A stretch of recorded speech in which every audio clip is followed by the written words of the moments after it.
Federal Assistance for Wildfire Response and Recovery. Updated July 27, 2020. Wildfires are unplanned and unwanted fires. Wildfires can have some beneficial impacts on an ecosystem, but they often threaten homes and communities, forcing the evacuation of thousands of people. Wildfires are sometimes caused by lightning strikes and may also occur when a prescribed burn escapes control or through other human activities, deliberate or accidental. From 2010 through 2019, wildfires burned 6.8 million acres annually on average in the United States. In 2019, more than 50,000 wildfires burned 4.7 million acres, more than half of which were in Alaska. In 2018, wildfires destroyed nearly 25,800 structures nationwide. More than 70%, 18,130, of the structures were residences. Approximately 94%, 17,130, of the structures were in California. Congress and other stakeholders have considered options for federal support and assistance to address wildfire suppression during a fire, post-wildfire recovery, and land management activities to reduce the risk of future catastrophic wildfires. During a fire, the federal government is responsible for responding to wildfires that begin on federal lands. The Department of the Interior (DOI) manages wildfire response for more than 400 million acres of national parks, wildlife refuges and preserves, other public lands, and Indian reservations. The Forest Service (FS) within the U.S. Department of Agriculture (USDA) manages wildfire response across the 193 million acres of the national forest system. Federal responsibility for wildfire suppression is intended to protect lives, property, and resources on federal lands. Federal wildfire policy is to evaluate the risks to firefighter and public safety and welfare, and to natural, ecological, and cultural values to be protected, to determine the appropriate response to wildfire.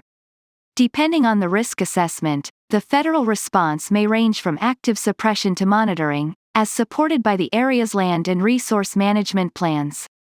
States are responsible for suppressing wildfires on non-federal, state, local, and private lands, although the response may be managed jointly for commingled land ownership, including federal lands. The federal government supports the states in several ways. Many states have partnerships with federal agencies to provide wildfire suppression services through cooperative fire protection agreements. These agreements authorize federal and state partners to share resources, such as aviation equipment and personnel, during a wildfire season, allowing for a coordinated interagency response that deploys resources to areas of greatest critical need. The National Multi-Agency Coordination Group (NMAC), located at the National Interagency Fire Center in Boise, Idaho, coordinates and allocates federal, state, and private forces as well as the military, when called upon, and resources at a national level. Geographic Area Coordination Centers (GACCs) coordinate and allocate resources at 10 regional levels. The cost of these resources is then reimbursed as specified in the Cooperative Fire Protection Master Agreement, which often lists several different methods to apportion costs, each with different financial impacts. A state may also request assistance from the Federal Emergency Management Agency (FEMA) of the Department of Homeland Security for wildfires that began on state or private lands. A governor could request an emergency declaration when a wildfire is burning out of control and threatens to become a major disaster. However, the most frequent assistance provided at this stage from FEMA is through the Fire Management Assistance Grants (FMAGs), as authorized by the Robert T. Stafford Disaster Relief and Emergency Assistance Act, Stafford Act, 42 U.S.C. Section 5271 et seq. Once issued, an FMAG declaration authorizes various forms of federal assistance, such as equipment, personnel, and grants to state, local, and tribal governments, for the control, management, and mitigation of any fire on certain public or private forest land or grassland that might become a major disaster. The grants may reimburse up to 75% of the allowable suppression costs for eligible fires. FMAG declarations, unlike some major disaster declarations, do not authorize assistance to individuals and households. A state or tribe may also request that the president declare the wildfire a major disaster under the Stafford Act, authorizing other assistance and recovery programs, including assistance to individuals and households. The federal government also supports state and local efforts to evacuate areas threatened by wildfires. A presidential declaration triggers federal aid to protect property and public health and safety while attempting to preserve state autonomy and responsibility. The national planning frameworks, required to be created in the wake of Hurricane Katrina, guide FEMA on how to assist state and local agencies with emergencies and disasters, including wildfires. Information on active wildfires may be found at https://insaweb.nwcg.gov. COVID-19 pandemic considerations. The coronavirus disease 2019 COVID-19 pandemic presents several interrelated challenges for wildland fire management. Wildland fire response typically involves activities and conditions that can facilitate the transmission of infectious diseases such as COVID-19. For example, wildland firefighters and other support personnel work and live in close proximity to each other during an active fire, and fire crews often travel to and from different states over the course of a fire season. In addition, exposure to wildfire smoke may increase the occurrence or seriousness of respiratory infections.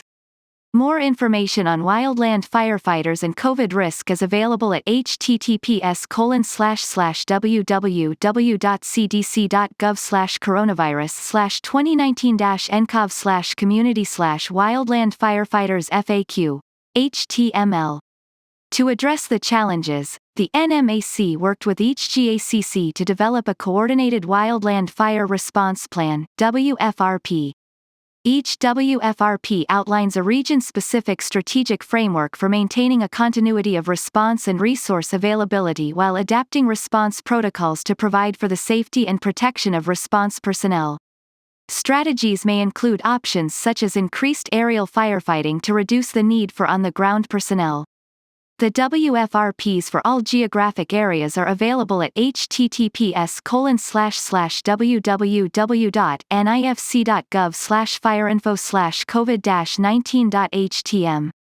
In the aftermath. Federal actions in the aftermath of a wildfire disaster can take two principal forms: assistance for economic recovery and assistance for ecological recovery. Economic recovery includes resources to repair damage to infrastructure and private property. A presidential declaration of a major disaster initiates a process for federal assistance to help state and local governments and communities recover from the disaster. The type and extent of the assistance depends on a number of factors, such as the nature and severity of the wildfire damages and the insurance coverage of the affected parties. Ecological recovery includes resources for site rehabilitation and restoration. On federal lands, site rehabilitation routinely occurs under an emergency wildfire program through the FS or DOI's Burned Area Emergency Response Protocols, as well as through regular land management activities. Activities include sowing areas with quick-growing grasses as well as planting trees and other activities to reduce erosion, reduce impacts to water resources, or mitigate the risk of a landslide.